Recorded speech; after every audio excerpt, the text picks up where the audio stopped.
friends, hello guys, welcome to my YouTube channel. My name is Nisha and recently I qualify again CUET UG and CUET PG. So I'm a BHU alumni. मैं BHU से ही अपना graduation कर चुकी हूँ BCom honours specialisation in finance and मेरा BHU से ही masters था MCom, ठीक है। तो मैंने CUET UG CUET PG ये दोनों ही क्वालिफाई किया हुआ है। साथ में मेरे अच्छे मार्क्स आए थे। That's the reason I got India's top university, top central university, that's the BHU Banaras Hindu university. तो आज के इस वीडियो में मैं आपको मेरी पूरी की पूरी जर्नी एक्सप्लेन करने वाली हूँ कि हाउ आई गॉट BHU, मैंने कैसे एंट्रेंस एग्जाम क्वालिफाई किया, मेरा कैसे एडमिशन प्रोसेस हुआ फ्रॉम फ्रॉम फिलिंग की फॉर्म फिलिंग से लेके मेरा एडमिशन सीट लॉक से लेके मेरा डॉक्यूमेंटेशन से लेके मेरा प्रॉपर क्लासेस से रिलेटेड, ठीक है। मैं सारी चीज़ें आपको एक्सप्लेन करने वाली हूँ कि कैसे आपको CET की प्रिपरेशन करनी है, क्यों लाइक BHU आपको लेना चाहिए, BHU में कितने एफिलेटेड कॉलेजेस होते हैं, कौन सा कॉलेज बेटर होगा कोर्स के वाइज, ये सारी चीज़ें मैं आपको all over A to Z बताने वाली हूँ, ठीक है। तो सबसे पहले मैं स्टार्ट करती हूँ अपनी खुद की जर्नी से कि मेरे माइंड में कब ये थॉट आया कि मुझे अगर किसी सेंट्रल यूनिवर्सिटी में जाना है तो मुझे BHU में ही जाना है, क्यों मुझे बनारस हिंदू यूनिवर्सिटी में जाना था, मेरा क्या पूरा का पूरा प्रोसेस था BHU में एडमिशन लेने का, सारी चीज़ें, ठीक है। तो जब मेरी क्लास 12th थी तो उस टाइम कोविड चल रहा था, कोरोना वायरस चल रहा था। सो सारी जो क्लासेस थी वो प्रॉपर ऑनलाइन चल रही थी। उस टाइम मेरे पास मेरा खुद का पर्सनल मोबाइल नहीं था, क्योंकि मेरे को इनफैक्ट जो मोबाइल था वो क्लास 12th के बाद ही मिला था, मेरे पेरेंट्स ने क्लास 12th के बाद ही दिया था। तो मैं जो क्लासेस वगैरह भी करती थी तो मैं अपने फ्रेंड्स वगैरह से कांटेक्ट करके एंड देन हम लोग क्लासेस वगैरह भी करते थे, ठीक है। तो CUET की जो प्रिपरेशन है वो मैंने अपना क्लास 11th के बाद से ही धीरे धीरे करना स्टार्ट कर दिया था, क्योंकि मेरी खुद की जो बड़ी सिस्टर है, बड़ी जो दीदी है, वो BHU से ही पास आउट थी, बनारस हिंदू यूनिवर्सिटी से। तो मेरे माइंड में भी था कहीं ना कहीं कि मुझे BHU ही जाना है। दूसरा रीजन BHU का मैंने टारगेट इसलिए भी रखा था क्योंकि ये एक लार्जेस्ट रेजिडेंटल यूनिवर्सिटी है ऑल ओवर एशिया की, ठीक है।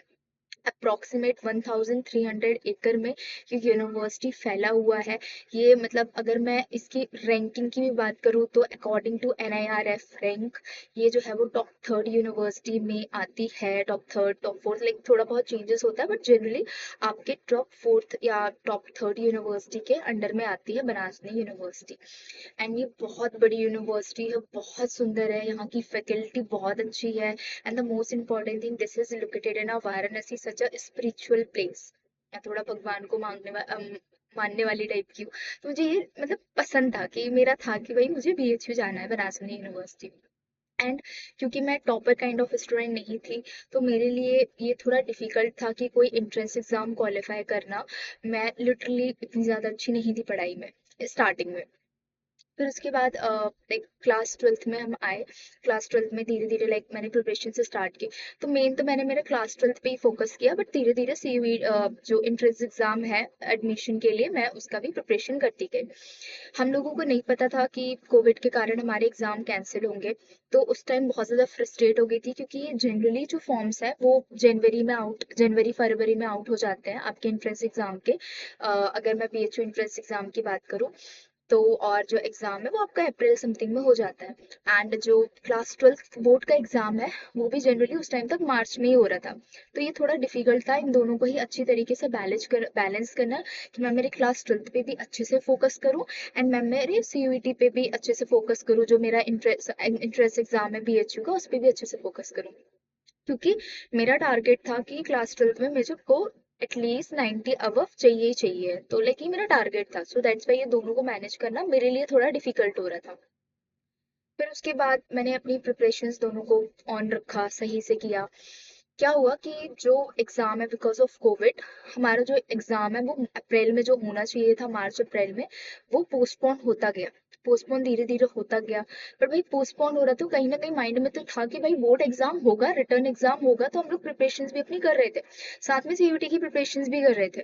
फिर उसके बाद एग्जाम वगैरह दिया, CUET का एंट्रेंस एग्जाम दिया। जब मैं एंट्रेंस एग्जाम देने गई थी जहाँ पे मेरा सेंटर पड़ा हुआ था, मैंने सिर्फ क्वेश्चन किए थे 110, ठीक है। 150 क्वेश्चंस आए थे, ठीक है, आपके UG के कोर्स में एडमिशन के लिए। 150 क्वेश्चंस आए थे जिसमें से सिर्फ मैंने 110 अटेम्प्ट किए थे, दैट्स इट।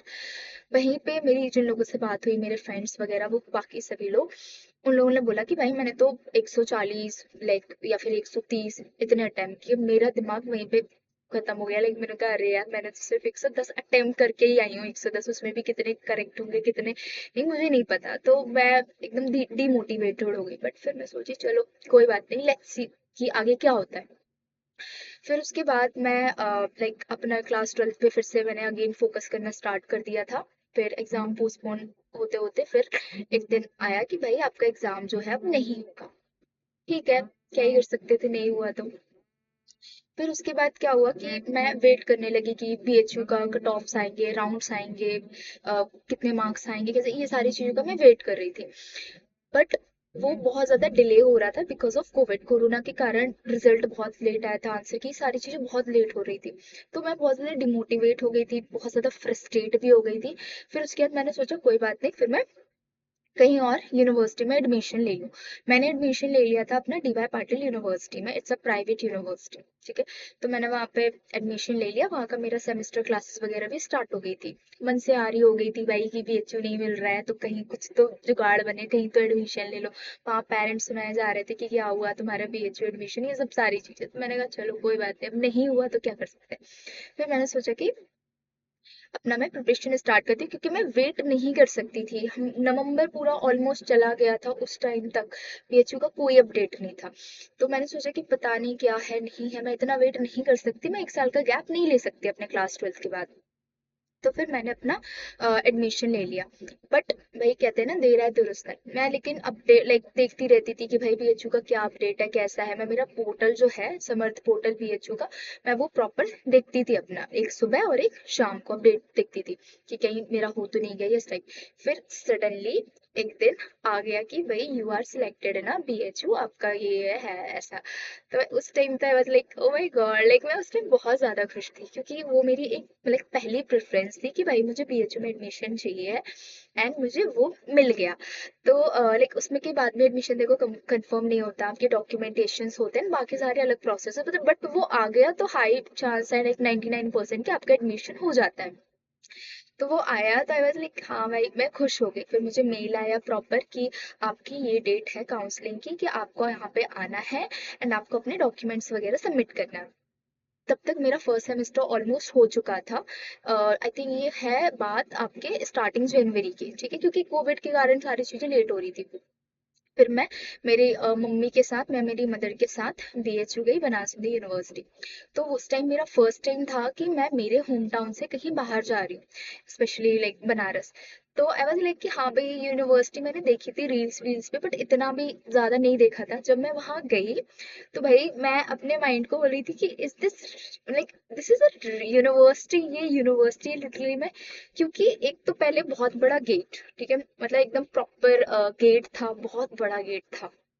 उसमें भी लोग, मतलब कोई भी रेंडमली सभी लोग कार चला रहे हैं, बाइक चला रहे हैं, ऑटोज भी जा रहे हैं। तो मैं सोच रही थी भाई यूनिवर्सिटी के अंदर ऑटो कैसे चल सकती है, क्योंकि जनरली मैंने तो अभी तक यही देखा था कि भाई आप लोग रिक्शे वगैरह चल सकते हैं, बट ऑटो वगैरह, ऑटो की क्या नीड होती है यूनिवर्सिटी के अंदर, और एक फैकल्टी से दूसरी फैकल्टी तो पैदल बहुत इजीली जा सकता है।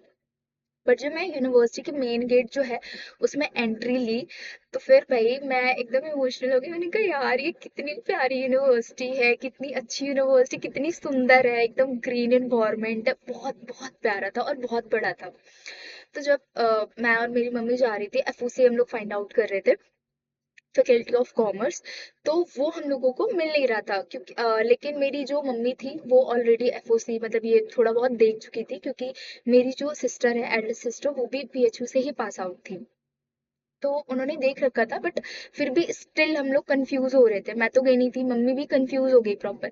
फिर उसके बाद हम लोग वहां पे ना हर चौराहे पे मेनली गार्ड्स अवेलेबल होते हैं, तो गार्ड से पूछ पूछ के हम लोग चले गए। एंड ऑटोज भी वहां पे चलती, तो मैं रास्ते भर यही सोच रही थी कि भाई कौन बेवकूफ है जो ऑटो वगैरह लेता होगा।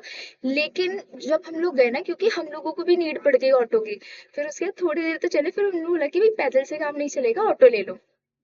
फिर ऑटो से गए। तो सबसे पहले तो लाइक मैंने मेरा काउंसलिंग का जो काम था मेरा, मैंने अपना वो करवाया। पेरेंट्स मेरे बाहर खड़े हुए थे, ठीक है। एंड लाइक सभी के जितने भी स्टूडेंट जाते हैं डॉक्यूमेंटेशन के लिए, पेरेंट्स को बाहर रखा जाता है, बाहर होते हैं। एंड हम लोग अपने डॉक्यूमेंट्स वगैरह फाइल वगैरह लेके अंदर जाते हैं।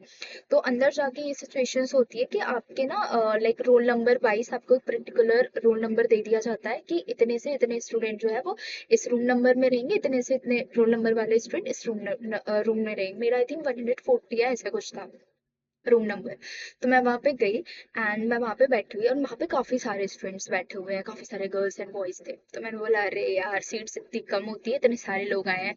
तो उस टाइम भी मैं डाउट में थी कि पता नहीं मेरा होगा या नहीं होगा।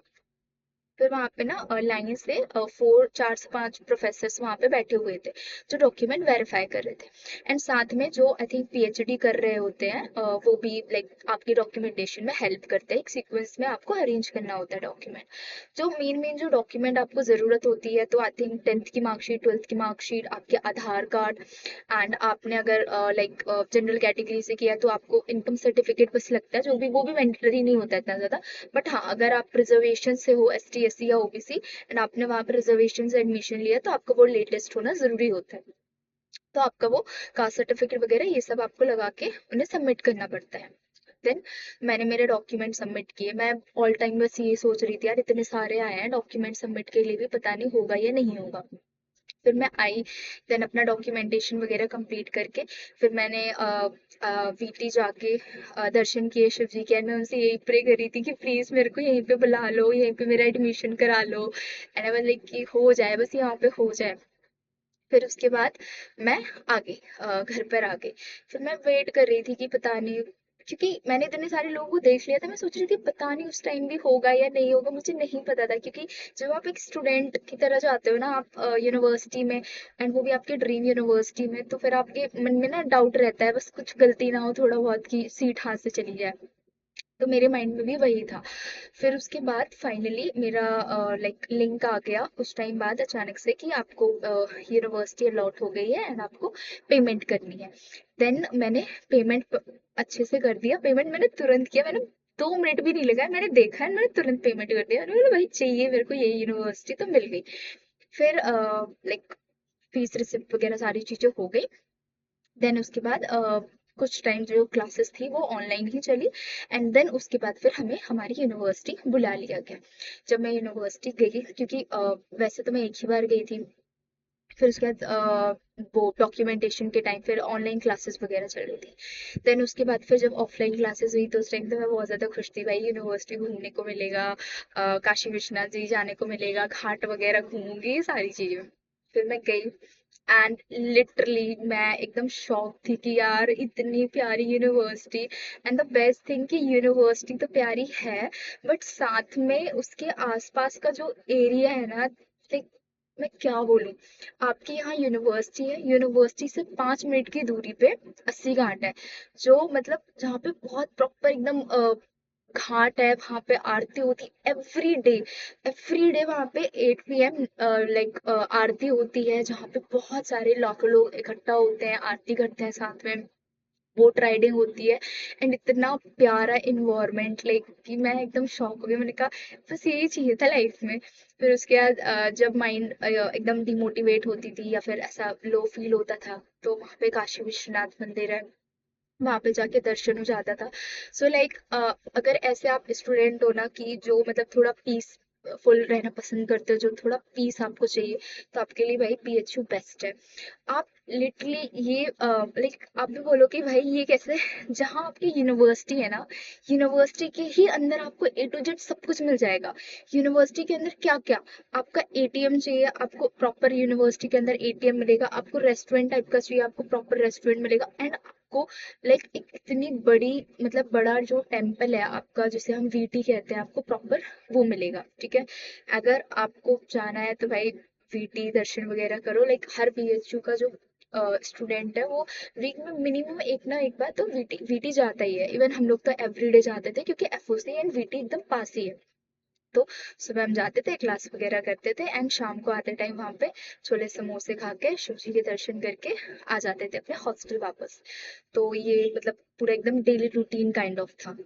अब मैं बात करूँ फैसिलिटीज की।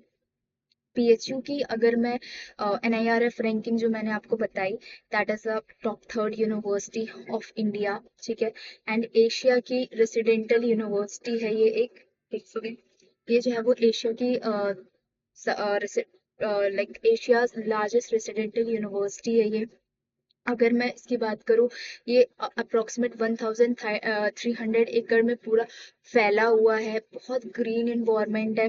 वहां पे आपको प्रॉपर इतना बड़ा इतना प्यारा शिव जी का टेम्पल मिलेगा। साथ में आपको सेंट्रल लाइब्रेरी मिलेगी, बहुत सुंदर सेंट्रल लाइब्रेरी है। इवन वहां पे ना फॉरेन के लोग भी आते हैं, स्टडी करते, बहुत प्यारा है। सेंट्रल लाइब्रेरी है वहां पे, आपकी साइबर लाइब्रेरी है जो 24/7 अवेलेबल होती है। फ्री वाईफाई है पूरे कैंपस में। हॉस्टल का फूड बहुत अच्छा है, सारी फैसिलिटी लाइक सब कुछ है, A to Z। एक यूनिवर्सिटी में जो होना चाहिए उससे भी ज्यादा वहाँ पे सारी चीजें हैं। एंड द बेस्ट थिंग कि यूनिवर्सिटी के आसपास का जो इन्वायरमेंट है वो भी बहुत पॉजिटिव है। लंका से जस्ट आप बाहर जाओगे तो पूरा मार्केट एरिया है, वहां पे आपको लाइक रेस्टोरेंट मिल जाएंगे, आपको मतलब बहुत कुछ अच्छा अच्छा खाने को भी मिल जाएगा, सब कुछ मिलेगा। एंड 5 मिनट के ही रास्ते में आपको बहुत प्यारा सा घाट दिखेगा। अस्सी घाट वहाँ का नेयर घाट है। अस्सी घाट है, शाम की गंगा आरती इज बेस्ट। बोट राइडिंग करना है, बोट राइड करो। कभी मन हुआ तो जाके लाइक काशी विश्वनाथ जी के दर्शन करो वहां पे, माँ अन्नपूर्णा का, क्योंकि भाई हॉस्टल में रहोगे तो हॉस्टल का फूड थोड़ा इधर उधर तो होता ही है। तो जब मन करेगा फ्री मील का मजा लेना, काशी विश्वनाथ में सारे सभी जो लोग स्टूडेंट्स होते हैं लाइक सभी को फ्री ऑफ कॉस्ट फूड वगैरह जो है वो माँ अन्नपूर्णा के द्वारा मिलता है। लाइक जो इन्वायरमेंट है वीएचयू का वो बहुत अच्छा है, एकेडमिक वाइज भी एंड लाइक हर तरीके से। एंड आपके ऊपर पूरी की पूरी चॉइस दी जाती है। अगर आपको पढ़ना है, आपको शांति चाहिए, तो भाई आपके लिए प्रॉपर सेंट्रल लाइब्रेरी भी है, साइबर लाइब्रेरी भी है। एंड अगर आपको घूमना है फिरना है सारी, तो आपके लिए मधुबन पार्क भी है। लाइक A to Z सभी कुछ है। लाइक आपकी चॉइस पे डिपेंड करता है कि आपको कहाँ जाना है, आपको मंदिर जाना है, आपको पढ़ने के लिए जाना है, सेंट्रल लाइब्रेरी साइबर लाइब्रेरी तो वो भी है आपके लिए। अगर आपको घूमना फिरना है, दोस्तों के साथ मजा मस्ती करना है, तो भाई मधुबन पार्क भी है, ठीक है, आप वहां पे भी जा सकते हो। तो जो आपको अच्छा लगे आप वो कर सकते हो। बाकी ऑल ओवर अगर मैं बोलूँ, PHU is one of the best university, academic wise भी एंड लाइक एक एक्सपीरियंस वाइज भी, लाइक जो पीसफुल इन्वायरमेंट है। अब अगर मैं बात करूँ कि बीएचयू के अंडर कितनी कैंपसेस आते हैं, इसके अंदर कितनी यूनिवर्सिटीज आती हैं, तो बीएचयू के दो कैंपस हैं। एक बीएचयू मेन कैंपस जो आपका लंका बनारस में लोकेटेड है। दूसरा जो है वो आपका आरजीएससी कैंपस है, ठीक है। आरजीएससी कैंपस ये आपका मिर्जापुर में लोकेटेड है, दोनों ही कैंपस अलग अलग है, ठीक है। अब बीएचयू के ही अंडर कई सारे कॉलेजेस आते हैं, ठीक है। एक तो मेन कैंपस है वो ठीक है, बट साथ में कुछ और कॉलेजेस भी आते हैं जो बनारस के अलग अलग एरियाज में लोकेटेड है। जैसे आपका एमएमबी आता है, आपका एएमपीजी कॉलेज आता है, आपका डीएवी कॉलेज आता है, आपका वीसीडब्ल्यू आता है एंड वीकेएम आता है, ठीक है। अप्रोक्सीमेट आई थिंक 5 कॉलेजेस आते हैं। तो आपके जो बीएचयू है उसके दो कैंपस होते हैं। एक आपका मेन कैंपस जो लंका में लोकेटेड है, एंड दूसरा जो है आपका आरजीएससी कैंपस जो मिर्जापुर में लोकेटेड है, ठीक है। बरखच्चा में लोकेटेड है, ठीक है। एंड देन आपका जो बीएचयू है उसके कुछ कुछ छोटे छोटे कॉलेजेस भी हैं, जैसे आपका डीएवी पीजी कॉलेज हो गया, एंड जो मेदागिन में लोकेटेड है आपका एएमपीजी कॉलेज है, आपका वीसीडब्ल्यू है, आपका एमएमबी है और आपका वीसीडब्ल्यू है, ठीक है, एंड वीकेएम, ठीक है। अप्रोक्सीमेट 5 कॉलेजेस है, जिनमें से डीएवी जो है वो गर्ल्स एंड बॉयज दोनों के लिए है। आपका एमएमबी जो है वो गर्ल्स के लिए है। आपका वीसीडब्ल्यू जो है वो भी गर्ल्स के लिए, एंड वीकेएम भी आपका गर्ल्स है। बीएचयू एक सेंट्रल यूनिवर्सिटी है, एंड यहाँ पे जो है फीमेल्स के एजुकेशन को ज़्यादा प्रमोट किया जाता है। तो कई सारे जो इसके एफिलेटेड कॉलेजेस हैं, 2 से 3 जो मैंने आपको नाम बताए, एमएमबी, वीसीडब्ल्यू, वीकेएम एंड एएमबी, ये गर्ल्स कॉलेज है जहाँ पे जो गर्ल्स की सीट्स रिजर्व होती है, लाइक वहां सिर्फ गर्ल्स ही पढ़ते हैं। तो बॉयज के लिए अगर मैं बात करूँ तो ऑप्शन आपके लिए एक बीएचयू मेन कैंपस ही है, दूसरा आपके लिए डीएवी है, एंड तीसरा आपका ये आरजीएससी जो कैंपस है आपका वो है, ठीक है। अगर मैं अपने अकॉर्डिंग बोलूँ कि बेस्ट कॉलेज आपके लिए क्या होगा, तो सबसे पहले तो of course main campus, BHU main campus is a best, ठीक है। एंड सेकंड आप प्रेफरेंस डीएवी को ले सकते हो, डीएवी पीजी कॉलेज अच्छा है। देन उसके बाद एएमपीजी और आरजीएससी इज ऑल्सो गुड। अगर आपको अगर देखो बनारस में रहना तो ये बेस्ट है। बट हाँ, अगर आप चाहते हो कि भाई मैं बरकच्छा में भी जाके रह सकता हूँ क्योंकि वहाँ पे प्रॉपर हॉस्टल फैसिलिटीज भी मिलती है, तो मेन कैंपस के बाद आप सेकंड प्रेफरेंस जो है वो आरजीएससी कैंपस को भी दे सकते हो, ठीक है। अगर मैं कट ऑफ की बात करूँ तो सबसे ज्यादा जो कट ऑफ जाती है वो जनरली आपका मेन कैंपस का तो ऑब्वियसली ज्यादा जाता है। देन उसके बाद आपका डीएवी का कट ऑफ जाता है एंड फिर आपका एएमपीजी एंड बाकी के एफिलेटेड कॉलेजेस का जाता है, ठीक है।